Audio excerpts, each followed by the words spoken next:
Hello everyone, my name is Ansi Kuya and our topic for today is all about educational reforms, the K to 12 curriculum. So, my topic, by the way, this is the continuation of Shelamay's the Colan's report. So, my assigned topic is the curriculum outcomes. So, as we can see here, there are key stage outcomes from grade 3, grade 6, grade 10, and grade 12. So, there are the specific learning areas per grade level. So, there are also learning resources where there's a teacher's guide and learner's materials or module. There are also learning competencies, content, and performance standards. So these are also what do you mean by learning standards in our K-12 curriculum? So learning standards refer to how well the students must perform at what kinds of tasks based on what content to be considered proficient or effective. So teacher need to prepare criteria, rubric, and other grading components in order for teacher to attest the student output and performance. There are also other definition. They define what learning should be achieved in what grades or over certain grade spans. So there are different kinds of learning standards. First, the case stage standards. Second, content standard. Third, performance standards for learning competency. So this is the example of case stage standards. Mother tongue from kinder to grade 3. So take note that a child can be admitted for the kinder. So before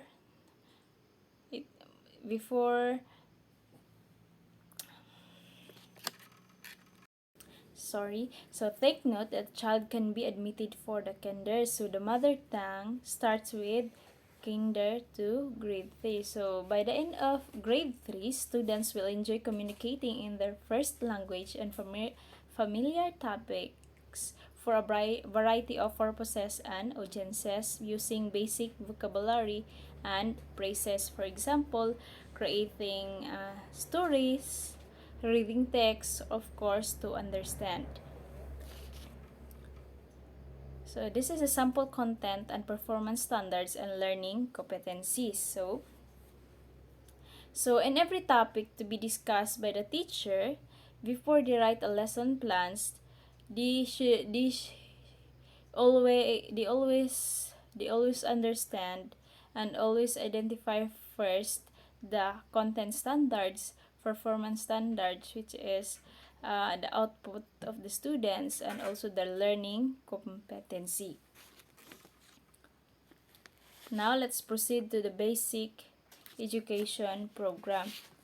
So elementary from kinder to grade 6, junior high school from grade 7 to 8, and grades 9 to 10. So as we can see here, grade 7 to 8 exploratory TLE means they are free to explore different TLE competency. Next is senior high school. There are academic tracks, which is the GAS or General Academic Strand, STEM, EBM, UMS. There are also TVL, Home Economics, Agri-Fishery Industry, Industrial Arts, ICT. There's also Sports Track, Arts, and Design Track. So features of the K-12 curriculum. So it should learner-centered, inclusive, and research-based, standard and competency-based, seamless, decongested, and cultural responsive and cultural sensitive, integrative, and contextualized, relevant, and responsive, flexible, ICT-based, and global. Now let's proceed to the K-12 curriculum development process. So now let's proceed to when reforms transforms transform senior high school implementation from junior high school, which is grade 10 completers or fourth year high school graduates. So, enrollees from DepEd high schools estimate 1.2 million to 1.6 million. So, actual is 1,193,002. So, enrollees from private high school estimate 0.35 million. Actual is 290,206. So, to senior high schools, which is grade 11, from DepEd senior high school to DepEd senior high from DepEd high school to DepEd senior high school, estimate 0.8 million to 1.1 million. So, actual is 798,041. So, from DepEd high school to private, estimate 0.4 million to 0.5 million. So, the actual is 384,058.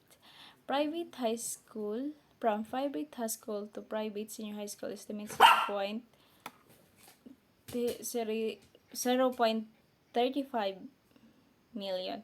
And the actual is 331,270 with funding support via the senior high school voucher program. So this is the curriculum guide process. First is the content and skills review. So there are different steps. First is a technical panel, technical committee, drafting committee, review of CGS, return to crafters or draft, DepEd reads comments in a curriculum finalization workshop. So after the comments and review, now goes to the language review. So there are stages that the editor have the knowledge of the content So of course they are the encoders, so it should have the knowledge. Next is the copy and proofreading. Now let's proceed to the coding system. So coding of learning competencies of the curriculum guide for learning area. First, to ensure continuity of curriculum across stages. Next, see the interlacing connections and integration across grade levels and learning areas. Next is decongest the curriculum, or identify the competencies without learning materials and create materials for them.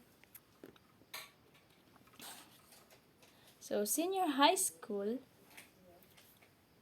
curriculum. So senior high school core curriculum, there are 8 learning areas. So first is the language, humanities, communication, mathematics, philosophy, science, social science, physical education, and health.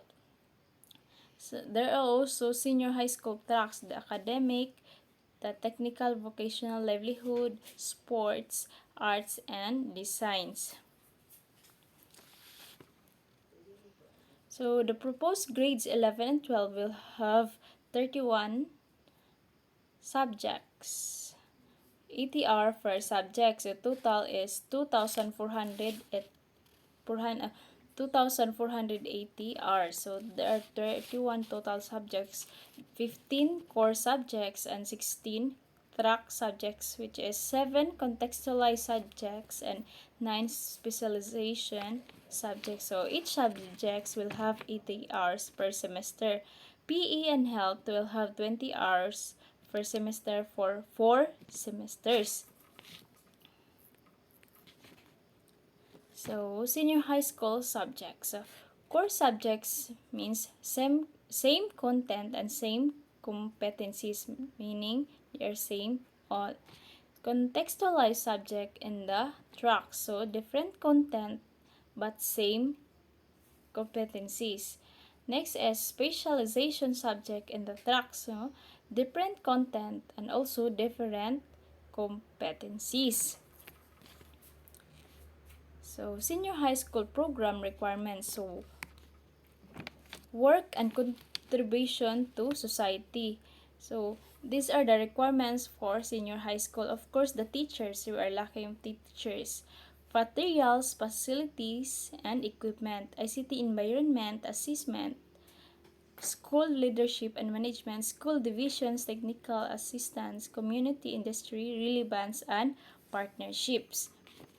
So the K-12 program, a basic education program, seeks to provide for a quality 12-year basic education program that each Filipino is entitled to. So this is consistent with Article 14, Section 2, 1 of the 1987 Philippine Constitution, which states that the state shall establish, maintain, and support a complete, adequate, and integrated system of education relevant to the needs of the people and society. That's all my report. Thank you.